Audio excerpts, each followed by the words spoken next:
Hey guys, thank you for joining me today. This video, well, I made my own veneers and I cladded an end table with walnut and it turned out amazing. It really did. I learned a lot, made some mistakes, but I'm gonna show you all that along the way. So let's get right into it. So I'm gonna tell you guys, this piece of walnut you're seeing me plane down is the only piece of walnut that I used to do this entire project. So after getting this board fairly flat, we're going to take it over to the bandsaw. Reason being, well, yes, we're going to cut our own veneers out of this one piece of walnut. Instead of making a table out of this one piece, which I probably couldn't do, probably not enough material, I'm going to use a hybrid method of cladding some 3/4 inch Baltic birch with my own veneers. As you see me doing here, I'm cutting this down into roughly a little bit under 1/4 inch size pieces. Now I'm going to be real honest with you guys. This is where I made some mistakes. Okay, you see here in this scene, the piece is fairly thin, and I'm walking my hand on the blade there. Not a good idea. Let me explain.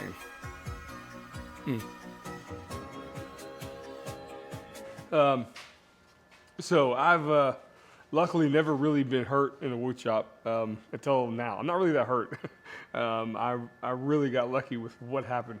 I ran my finger through the bandsaw blade. So essentially, I was making veneers here. I'll explain it better in this clip, so check this out. First of all, the piece was too thin, and what happened was, with my hand being there, the piece popped out. The blade drifted and the piece popped out of alignment, causing a forward thrust, and my finger was right there to be introduced into the blade.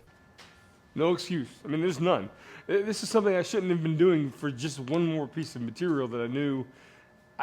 And I really thought to myself, I mean, honestly, guys, I thought to myself, I'll probably just take this material away on the thickness planer or the drum sander and not worry about it on the bandsaw, but I could probably do it.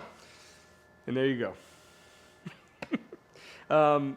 It's just so you know, I'll show you a couple pictures of the cut. Really not that bad, honestly. It looks worse than it is, so here they are.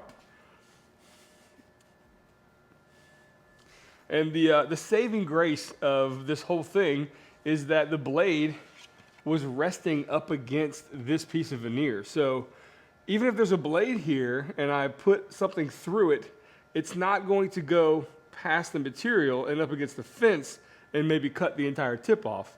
Thank goodness that didn't happen. But it was only going to be pressed up against where this veneered piece was. This essentially was as far as my finger was going to go. So it took off a kerf and maybe more of this big old 3/4 inch bandsaw blade. So just be careful out there. This is a lesson I guess I had to learn. I mean, I always think something happens for a reason, right? And I had to learn this for something. This was to kind of get me more alert in the shop than I probably already was or wasn't. If that makes sense. Okay, enough rambling about that. You guys just be safe out there and back to the project. So you're gonna see here I'm cutting out a round tabletop on the CNC. This is a, well, Baltic birch tabletop. The grooves you're gonna see there in the bottom of it represent where the legs are gonna go. Back over to the drum sander, we're gonna go ahead and flatten these veneers out to be even thinner than they are, cleaning up some of those bandsaw marks. And in the same process, I'm gonna rip some of these down to about 3/4 inch in thickness. You're gonna see, or in width, and we're gonna see those a little bit later in the project. Now, clamping veneers to a round surface, I figured why not use the negative space that we created on the CNC to use clamping pressure on that. More on that in just a second. We're gonna go ahead and throw some glue on here, and then we're gonna lightly basically position these veneers on the edge of this table with some blue tape. Now, you can use blue tape a lot of times when you're edge banding, and that's enough clamping pressure, but for this instance, with the severity of the curve that I'm going for, it's not gonna be quite enough. So you're gonna see here, this, what I think is a pretty clever little way to clamp these together. I'm gonna get everything ready to go, and then once we're good to go, I'm gonna use that negative space you saw me just cut in half. Basically using that with a few parallel clamps, you're gonna see the pressure that we're gonna get on this is gonna be, well, really nice actually. One more right in the middle where that gap is. We're gonna let that sit overnight, and we're gonna be good to go. I really love how this turned out, and I really like the fact that, well, sometimes you don't know how you're going to do something until the opportunity is right there, and it's presented to you, and then you go with it, and it works. Definitely a win for this one. The seams look pretty good, except for one. And that's going to be pretty quickly resolved with, yep, you guessed it, a little bit of Starbond CA glue. But first, we're going to make our own sawdust, basically sanding down another piece of walnut. We're going to gather up this sawdust with a scraper and then put it in the crack and then fill it with some thin CA glue. You don't really need to activate this, but I do just for a little bit of time saving. And once that thing is sanded flush, it almost disappears. But first, guys, while I'm sanding this edge down, I'm going to tell you about this week's video sponsor. I'd like to take a moment and tell you about this week's video sponsor, HelloFresh. HelloFresh offers so many recipes to choose from each week to help you break out of your recipe rut. They also have more 5-star recipes than any other meal kit, so you know what you're going to get is something awesome and delicious. Want to save time? Well, HelloFresh has you covered by cutting out the stressful meal planning and prepping so you can enjoy cooking and getting dinner on the table in about 30 minutes. The average trip to the grocery store takes about 41 minutes. With HelloFresh, you can skip those trips, get everything you need, and make chef-curated meals delivered right to your door. They also help you eat more sustainably by pre-portioning ingredients, which means there's less prep for you and less wasted food. HelloFresh's carbon footprint is also 25% lower than the meals made from store-bought groceries. And of course, you want more flexibility, which fits your lifestyle. HelloFresh has you covered in this regard as well. You can add extra dinners or lunches to your weekly order, easily change your delivery days for food preferences, and skip a week whenever you need. Feeding the whole family has never been easier, with larger box sizes for more servings and more savings. Of course, guys, links to everything HelloFresh is down below in the description, but check out this awesome chicken sausage bolognese we made with roasted zucchini. It was absolutely incredible. So I'm going to invite you to click the description box below, check the link, HelloFresh.com. Use my code GLIMPSE14 for 14 free meals plus shipping. Again, HelloFresh.com. Use my code GLIMPSE14 for 14 free meals plus shipping. And I'll tell you guys, I worked a lot of years, 2 decades plus, in high-end retail management in a grocery store, and the stuff here is as good, if not better, than anything I could have ever brought home from work. So check the link and help support the supporters that help us. Thanks, guys. Okay, so back to these veneers. Now, just to make sure that they have a really nice edge for them to glue up into one panel, I'm going to run them through the table saw, just barely taking off a little bit of material, and then taking one of these pieces and cutting it in half. Reason being, I want everything to match from the center on out. So I'm going to book match these as best I can. Those little pieces you see are on the edges, and then to glue these in place, you've seen this done probably quite a few times, where you take some blue tape and you would basically line everything up just where you need it. And then I like to put some blue tape along the entire seam. Once I use these little pieces here to kind of make sure everything's in place, I then take, well, if you don't know what this tadpole is, I'm going to put a link in the description for an Amazon link. This thing is awesome. It's kind of like a handheld blue tape dispenser. Once you've got this thing all the way satisfied on one side, flip it over, bend it up a little bit, throw some glue in those seams, and you're good to go. The same process as before. You're going to tape it down, and then I like, again, to put strips all along the seams as well. You're going to see the tadpole in action one more time. And while that's drying, well, I'm going to go ahead and enlist the help of some other plywood to kind of help it clamp it down and keep it flat. So once the tape is removed and the glue has dried for about 4 or 5 hours, it's now time to sand it all down. This is one of those parts of the project that are really exciting for me because I finally get to see with a little bit of mineral spirits how this grain is really going to pop, and I'm pretty impressed with it. Wouldn't you guys agree? I think book matching the middle part and then trying, really to match up the grain as best I could on the outer edges did pretty well. Really like how it's turning out. What do you guys think? So the panel came out great. This thing, man, I like it. Looks good. So the only challenge that I realize is if I just put this on here and try to clamp all the way around, that might work. I'm probably gonna trace around this thing and cut this a little bit oversized before I do any clamping, but you can't get really a good pressure in the middle. And this thing is pretty darn flat, but I just want to make sure I got proper pressure everywhere. So I have one of the other tabletops, kind of a prototype. What I'm going to do, at least this is the idea, is I'm going to bust out the more aggressive sander, and I'm going to start sanding down around the perimeter. All right, creating kind of, if you will, a little bit of this kind, this is exaggerated, but this kind of shape. Then when you put this on here, you're going to have a gap, a small gap all the way around that this will be acting as a really round, big caul, if you will. So you're gonna clamp it in all places, you know, just with clamps around the edge.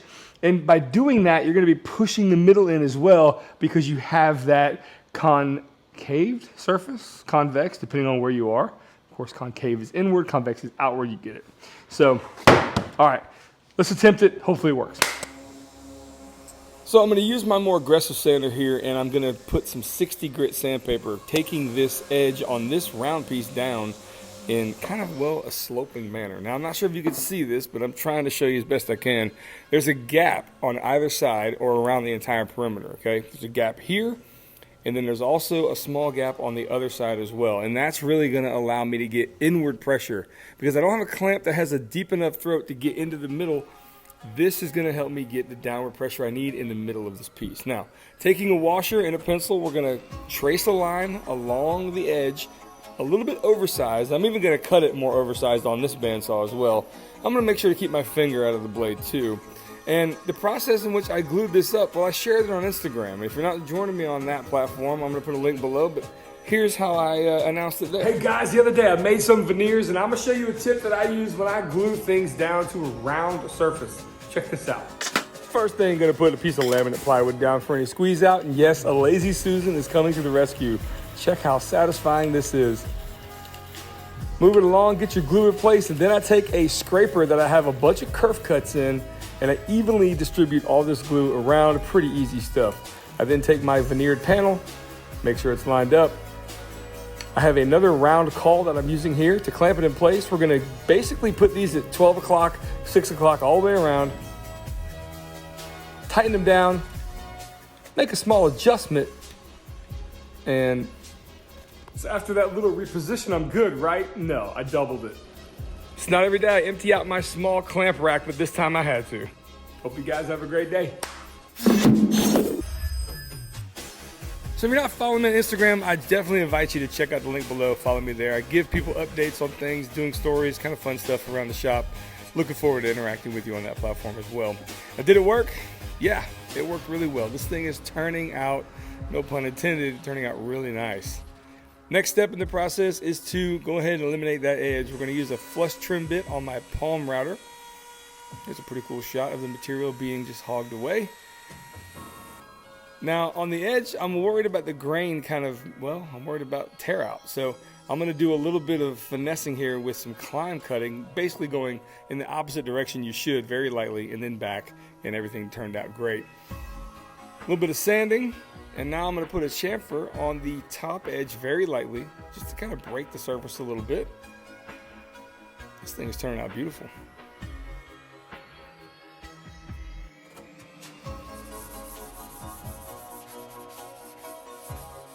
So as I go through the grits, hand sanding the tabletop, I've got the help of my big blue robot here. We're going to use a down cut bit, an 1/8 inch bit from Bits and Bits. We're going to cut out the legs on some more Baltic birch. Here's a time lapse of all the legs being cut out. Now I will tell you this, I'm going to announce this later in the video, but this file is available on my website, and the table is actually available as well. I will cut these out and ship them to you anywhere in the United States, free shipping. Details are down below, but more about that just in a little bit. You can see here, all the pieces are cut out for the legs in the middle, and now it's time to really bring out some of this grain with some Total Boats wood sealer. This is basically kind of like a diluted varnish that goes on and seals all the grain before your final preparation for your final finish. And actually it gives you a nice kind of, look into what it's going to look like too. Really good stuff. So I'm going to cut a few more strips down. These are going to actually go on the edges of the legs we just cut while that wood sealer is drying. Pretty simple stuff. So to put these thicker veneers on the backs of these legs, or the fronts of these legs, depending on how you look at it, we're just going to use some clamps, and we're going to just force them into place. About 5 clamps is all you're going to need. I like to use a squeeze clamp initially to get it held in place, and then I use some F-style clamps to kind of get everything driven home. And this process, pretty simple. I found that this little squeeze clamp here sat in the dog holes of my bench and allowed kind of a resting place for me to really put these clamps on and get a nice feel for how this is going to go. And, well, why not have fun with a little bit of this video? So check this out.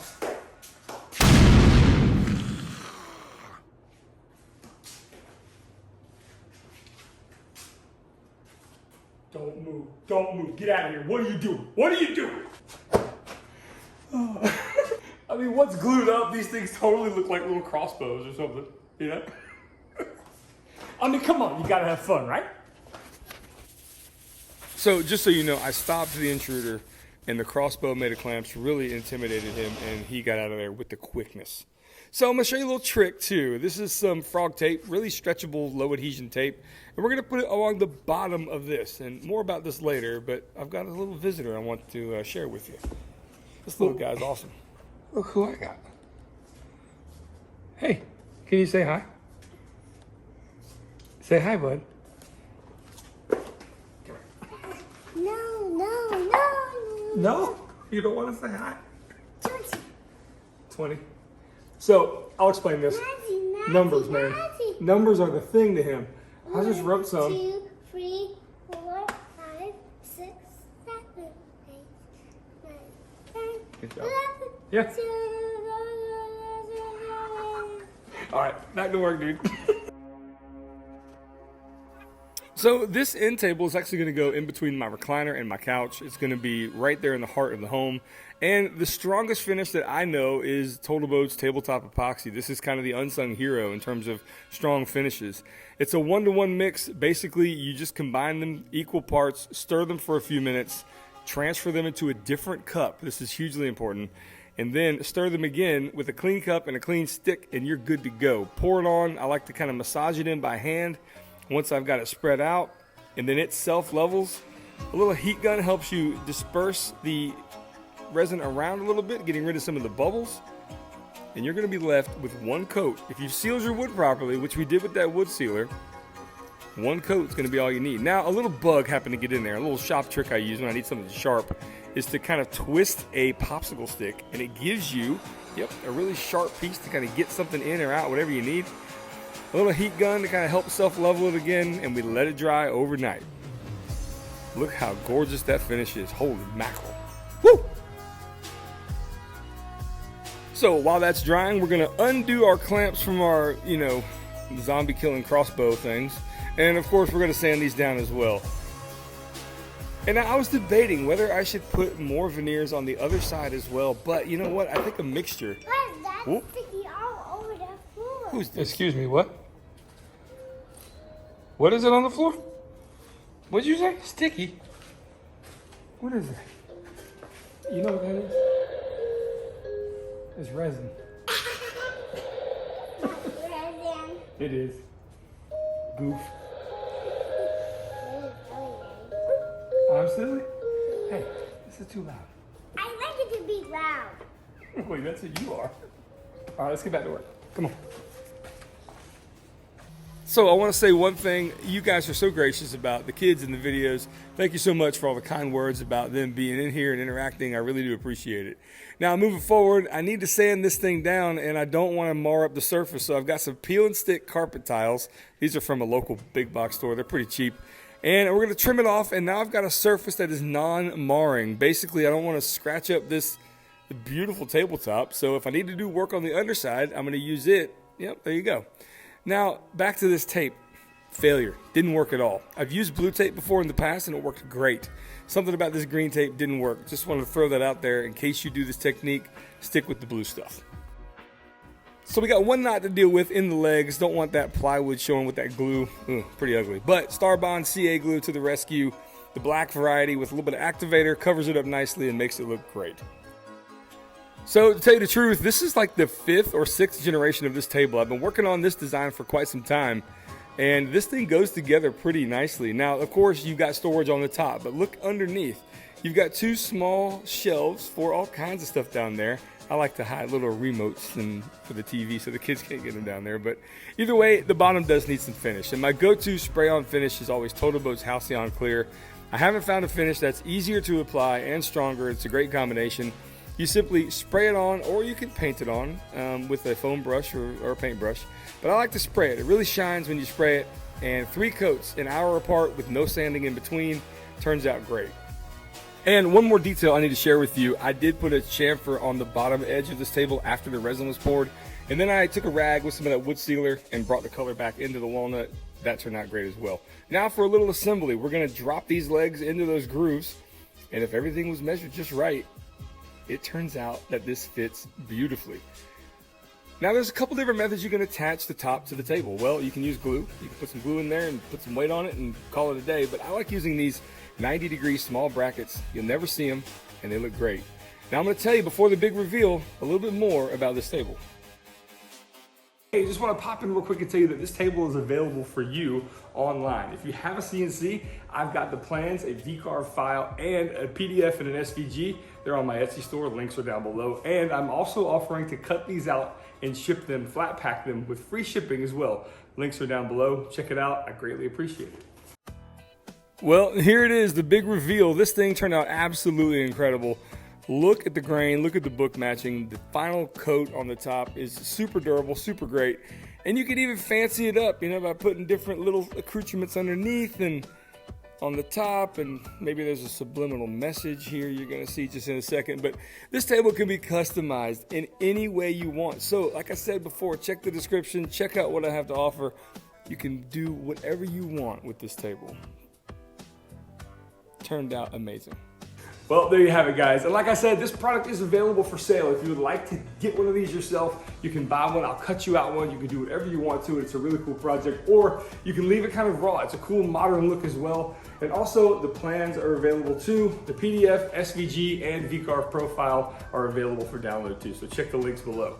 And I gotta say, since my last couple of videos, the overwhelming support, you guys are amazing. I really appreciate each and every one of you.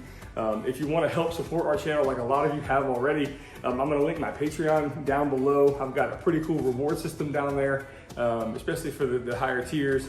And also, just watching our videos is great. Like I said, thank you so much. I'm going to link everything to help us down below if you're so inclined. I mean, there's no pressure whatsoever. And I just really appreciate all the support thus far. Okay? All right, hope you enjoyed this build too, and I look forward to seeing you on the next video. And until then, y'all be safe. My name's Chris, and I'll see you next time.